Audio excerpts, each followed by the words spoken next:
Assalamualaikum warahmatullahi wabarakatuh. Waalaikumsalam warahmatullahi wabarakatuh. Waalaikumsalam warahmatullahi wabarakatuh.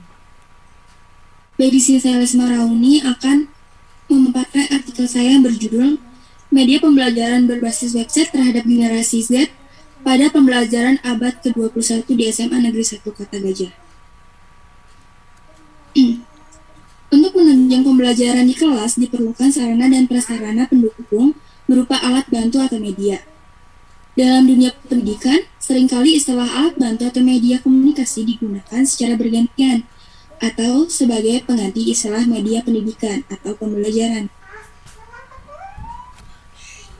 Media pembelajaran berbasis web merupakan salah satu layanan edukasi berbasis web yang memungkinkan terwujudnya edutainment dengan menggunakan media internet. Media pembelajaran berbasis web dapat menghubungkan pembelajaran antara dalam online.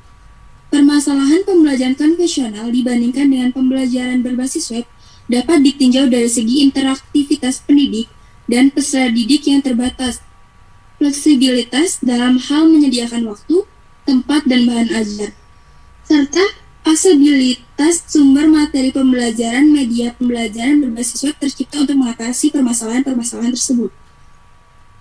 Pengembangan media pembelajaran berbasis web sangat tepat dilaksanakan karena dengan sistem pembelajaran yang melibatkan berbagai media atau multimedia seperti teks, gambar, audio, video, animasi, dan e-book.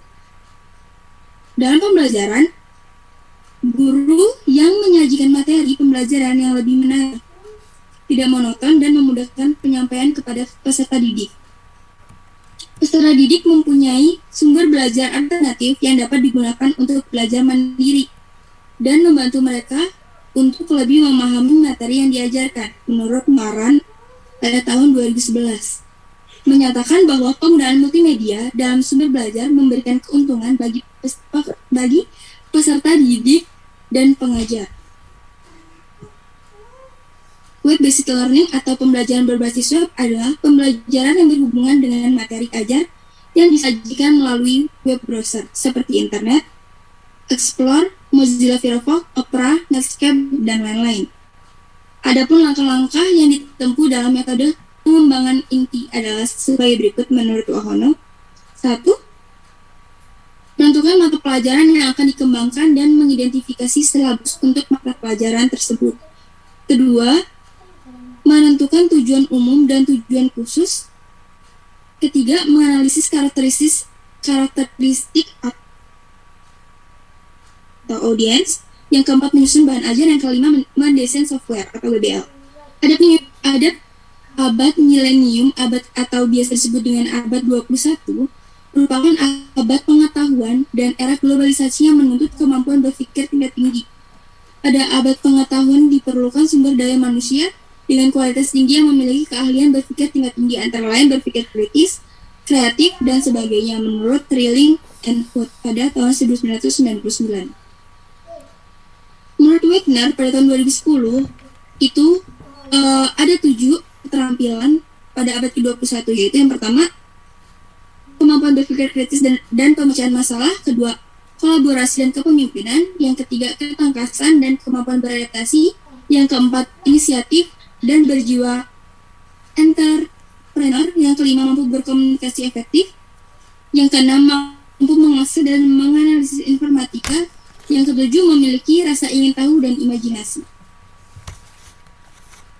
Menurut Savendra pada tahun 2012, akses untuk belajar pada abad 21 menjadi lebih mudah, cepat, dan lebih murah. Saat ini internet dapat diakses di seluruh belahan dunia yang memungkinkan semua orang untuk berbagi informasi yang berkaitan dengan dunia pendidikan. Misalkan hasil penelitian, teori-teori pembelajaran, best practice belajar dan pembelajaran yang dapat diimplementasikan di berbagai negara. Di abad 21, peran pendidikan menjadi semakin penting dalam mempersiapkan generasi penerus yang dimiliki keterampilan belajar dan berinovasi. Keterampilan menggunakan teknologi dan media informasi seperti serta dapat bekerja dan bertahan dengan menggunakan keterampilan untuk hidup atau life skill. Oleh sebab itu, Para pendidik perlu memahami bagaimana cara mendidik di abad 21 agar mampu membekalkan keterampilan abad ke-21 kepada peserta didik. Jika dunia pendidikan tidak menyelaraskan diri dengan perkembangan zaman tersebut, pendidikan akan menjadi usang dan tidak selaras dengan kemajuan milenium kedua ini. Generasi muda saat ini yang disebut juga generasi Z atau Net Generation mempunyai karakteristik yang membuat mereka berbeda dengan generasi terdahulu. Jika dunia pendidikan tidak mempunyai upaya untuk memetakan profil khas pembelajaran ini dan merancang pola pembelajaran yang sesuai, akan terbentuk kesenjangan antara keduanya. Keunikan generasi Z itu cenderung melakukan gaya multitasking, yaitu melakukan beberapa pekerjaan bersamaan. Mereka senang dengan persoalan-persoalan yang membutuhkan pengambilan keputusan yang cepat. Keunikan generasi Z itu cenderung melakukan gaya multitasking, yaitu melakukan beberapa pekerjaan bersamaan. Mereka senang dengan persoalan-persoalan yang membutuhkan pengambilan keputusan yang cepat. Andalannya adalah internet yang merupakan sumber melimpah dalam pendukung pengambilan keputusan. Jadi, di SMA Negeri 1 Kota Gajah itu masih menggunakan yang namanya metode konvensional, yaitu papan tulis, ceramah, dan segala macamnya. Nah, lebih efektif lagi kalau di SMA Negeri 1 Kota Gajah itu menggunakan sekolahnya berbasis web, kayak gitu. Ada yang ingin bertanya? Saya ingin bertanya, Mas. Yang ingin bertanya. Iya, Nanda. Dengan penggunaan web tentunya pada para generasi Z ini sering mengakses internet dan terpapar oleh media elektronik ya. Nah, jadi kan itu ada dampak negatifnya.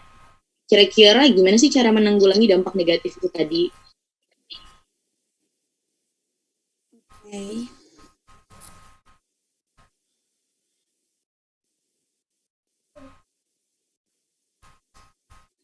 Ini dampaknya bagi peserta didik, bagi pembelajaran, atau kayak dampak kita keseringan pakai teknologi? Dampak bagi peserta didiknya. Kan kalau misalnya keseringan pakai teknologi, peserta didiknya yang terdampak gitu. Oke, jadi ada kekurangan dari pembelajaran berbasis web, itu menurut Rusman pada tahun 2009. Itu dia ada 5. Yang pertama, keberhasilan pembelajaran berbasis web bergantung pada kemandirian dan motivasi belajar. Yang kedua, akses untuk mengikuti pembelajaran dengan menggunakan web seringkali menjadi masalah bagi peserta didik. Yang ketiga, pembelajaran dapat cepat merasa bosan dan jenuh jika merasa tidak dapat mengakses informasi dikarenakan tidak memiliki peralatan yang memadai, terutama bandwidth yang tidak cukup. Yang keempat, dibutuhkan panduan bagi pembelajaran untuk mencari informasi yang relevan dikarenakan informasi yang terdapat di dalam web sangat beragam. Yang kelima, dengan menggunakan pembelajaran berbasis web, peserta didik terkadang merasa terisolasi, terutama jika terdapat keterbatasan dalam fasilitas komunikasi. Itu Nanda. Baik Lisma, terima kasih. Lisma mau nanya, Dayinta mau nanya. Iya, Day. Apa sih kelebihan dari media berbasis web sehingga SMA Kota Gajah harus menerapkannya sebagai media pembelajaran? Kelebihan web itu bisa diakses di mana aja. Terus bisa diakses kapan aja gitu kan, peserta didik mau mengakses. Yang kedua, peserta didik dapat belajar sesuai dengan karakteristik dirinya sendiri karena bersifat individual. Yang ketiga, kemampuan untuk membuat tautan atau link sehingga peserta didik dapat mengakses informasi dari berbagai sumber, baik di dalam maupun di luar lingkungan belajar. Yang keempat, sangat potensial sebagai sumber belajar bagi peserta didik yang tidak memiliki waktu untuk belajar. Yang kelima, dapat mendorong peserta didik untuk lebih aktif dan mandiri dalam belajar.